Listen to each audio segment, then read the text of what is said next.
কিয়ামতের ময়দানে ওই বিভীষিকাময় সময়ে মুসিবতের কালে মানুষগুলো পাগল হয়ে বিশ্বনবীকে খুঁজতে আরম্ভ করবে।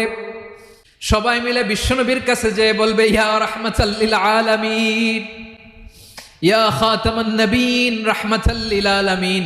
দেখেন আমাদের কি অবস্থা, কি কঠিন বিপদে আমরা আছি, দাঁড়াতে পারি না, সূর্যের আলোতে ঘেমে হয়রান। আজকে কেউ সুপারিশ করতে পারবে না। সব নবীরা অপারগতা স্বীকার করেছে, তারা বলেছে আপনি ছাড়া কেউ নাকি আল্লাহর সামনে দাঁড়াতে পারবেন না, আপনি একটু সুপারিশ করেন। বিশ্বনবী বলবেন, আসো আসো, আজকের দিনে আমি ছাড়া আল্লাহর সামনে কেউ দাঁড়াতে পারবে না। বিশ্বনবী মাকামে মাহমুদে যে আল্লাহু আকবার বলে সিজদায় লুটিয়ে পড়বেন। আল্লাহ রাব্বুল আলামিন বিশ্বনবীকে এমন কিছু চমৎকার শব্দ শিখাবেন, ওই শব্দগুলো দিয়ে আল্লাহর প্রশংসা করে বিশ্বনবী কাঁদতে আরম্ভ করবেন।